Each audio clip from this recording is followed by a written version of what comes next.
দাঁড়াও দাঁড়াও, আজকে কোনো ব্লগ ভিডিও না, আজকে হচ্ছে একটা খিচুড়ি রেসিপি। খিচুড়ি রেসিপি, হ্যাঁ জানি তোমরা সবাই জানো, ছোট বড় সবাই জানে যে খিচুড়ি কীভাবে বানাতে হয়। তো আমি যেভাবে বানাই সেরকম না, আমি তোমাদের আজকে বলছি একটা নতুন আইডিয়া যে ওই চাল ডাল ফুটানো ছাড়া আর কীভাবে খিচুড়ি বানানো যায়। তো তোমরা দেখে নিয়েছো আমি প্রেসারে ভাত ডাল তরকারি এগুলো দিয়েছি। তো শীতের দিনে সবারই বাড়িতে ভাত ডাল তরকারি কম বেশি বেঁচেই যায়। আর আমরা ভাবি কী করবো, কি করবো, ঠান্ডার দিনে খেতেও ইচ্ছে করে না। তো এইভাবে তোমরা প্রেসারের মধ্যে যেগুলো ভাত বেঁচে গেছে, ভাত ডাল তরকারি সবগুলো দিয়ে নিতে পারো। তারপরে উপর থেকে একটু হলুদ লবণ প্রয়োজন হলে দিতে পারো। তারপর লঙ্কা তোমরা যদি চাও তো অ্যাড করতে পারো, না তো নাও করতে পারো।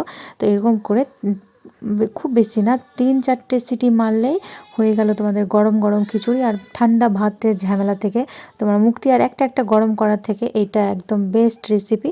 আমাকে তো খুবই ভালো লাগে খেতে, তোমরা একবার ট্রাই করো। আর হ্যাঁ, ভিডিওটি ভালো লাগলে ফলো করতে ভুলবে না কিন্তু। তো দেখো হয়ে গেল আমার গরম গরম খিচুড়ি।